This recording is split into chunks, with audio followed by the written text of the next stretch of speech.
Hey, what is up, guys? This is Bo, or Carl Hungus712, and today I'm bringing you my Road to Commander series here, getting ready for Treyarch 2015.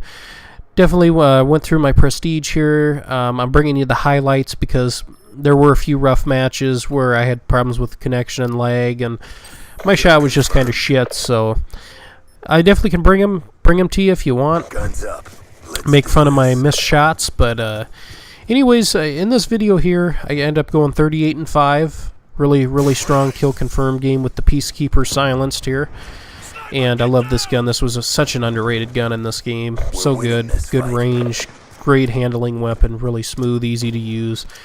But today's video, I want to talk to you guys about what I'd like to see in the new Treyarch video game for 2015. Now, originally, we thought that it was going to be World at War II. Just some of the hints that excuse me, some of the hints we saw for the new game. But actually, after watching the DICE Summit interview thing with Mr. Mark Lamia, he's the head of the Treyarch Studios. It looks to me, after watching that thing, watching the DICE Summit, which David Vonderhaar tweeted out that there were some clues during the summit, and after watching it, I noticed that a lot of things were in threes. So I'm curious to see if, when more clues come out here down the road, if it's going to be Black Ops 3, in fact, which I'd love to see.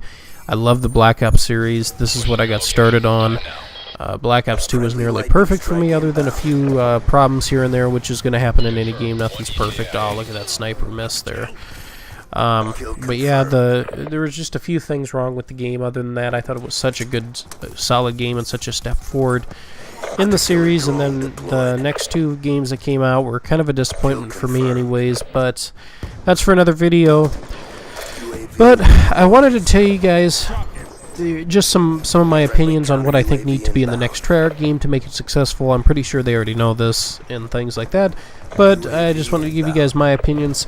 First off, the competitive scene's growing, which is great. I'm part of the competitive scene. I love playing competitive Call of Duty. I love it. It's so fun to go out there and really, go balls to the wall and just see how you match up against people. But I know that they've been taking care of the pro scene. Oh, look at that scuff jump right there, baby, get owned. But they need to start taking care of the public matches, too. Because most of the people who buy Call of Duty are not competitive players. Now watch this here. Ooh, baby, get owned. Of course, that guy owns me. But the public scene needs to be taken care of. Because that's one of the main things in Call of Duty. That's one of the main game modes in Call of Duty, are public matches. Everybody goes in and plays Team Deathmatch and Free-For-All. Those are your two most popular game modes. Yes, League Play was very popular, and I absolutely love League Play, and that's another thing I want to see Treyarch bring back is League Play, which I'm sure they will. But they did a great job with League Play, but their public matches were fun. They were enjoyable. You could go in there with any gun, any weapon. You could have fun. You could play hard. You could play easy. Go in there and have fun with your buddies and just relax, which is something that I've absolutely hated with Advanced Warfare so far. The public matches, in my opinion, have been just atrocious. It's just a big clusterfuck, and it hasn't worked for me. It hasn't been fun.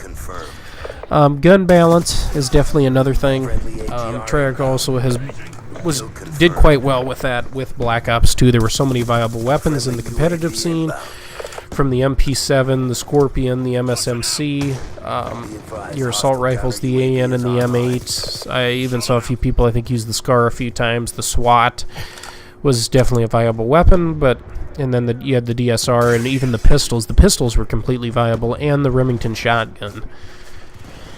And, God, guys, would you bring back the Remington? God, I love that gun. It was so much fun to use in public matches, and even in competitive scene a little bit. But definitely gun balance, but I have faith in these guys, and also more weapons. I feel like in the new Advanced Warfare, I don't know if you guys agree with me, it just doesn't seem like there's that many weapons to choose from, and most of the weapons, unless you're using a BAL, unless you're using the ASM-1 or the AK, you're kind of screwed. I mean, there's not a lot of gun variation and choice in that game. So definitely get back to more weapons.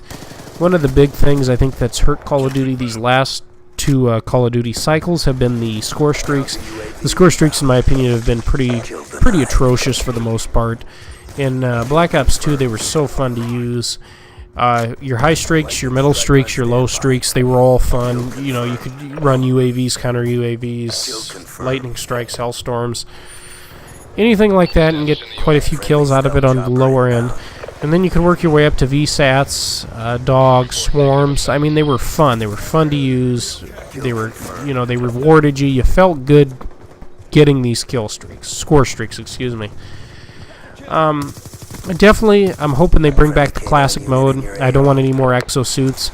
I'm not going to say the exosuits necessarily ruin Call of Duty, but one of the problems I had with the exosuits is they added too much randomness to the game. Basically, Call of Duty turned into one big gigantic clusterfuck this last Call of Duty game, which you know, it makes it fun sometimes, but it makes it so difficult to control the map. There really isn't an anchor position anymore. There kind of is on a few of the maps, but not like there used to be. It's not really about rotation as much.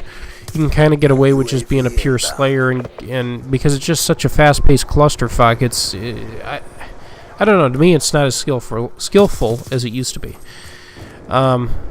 Also, maps that flow. Something like Raid again. That would be unbelievable. I kind of hope they make Raid again, maybe in one of their DLCs. But again, these maps make sense. It's not just a random clusterfuck of shit thrown on a map, like in a couple of Ghost maps, and in the Advanced Warfare maps too. So definitely maps that flow, that are easy to maneuver through. You can hold down points, and they're good for competitive. You know, the maps on Call of Duty Black Ops 2 were just great for competitive, just phenomenal. And one last thing, this is a personal note on my part. David Vonderhaar, if you're listening, Mark Lamia, if you're listening, just put in a game mode specifically for me. Bring back the old bare bones mode where it's just you and your gun and a couple of grenades, and you're just out there playing smart, and it's all gun skill. You don't have to sit back and collect score streaks. You can just go out there and rock your weapon. No attachments, just your weapon, a couple of grenades. To me, for me guys, that was really fun. I thought that took so much skill. It was fun to do. You had to really think out what you were going to do, especially when you ran low on ammo. You had to scavenge weapons. You didn't have any perks, anything like that. So it made the game really tough and difficult. And for me, that was a lot of fun for something different. Now, I don't know if you guys remember the mode or would like it, but that's one mode I'd love to see back. But I definitely want to hear what you guys have to say about the next Treyarch game and what you guys would like to see in it too. But as I wrap this game mode up, rocking the 38-5 gameplay, definitely hit the like button if you like this video. We'll see you next video, and bow out.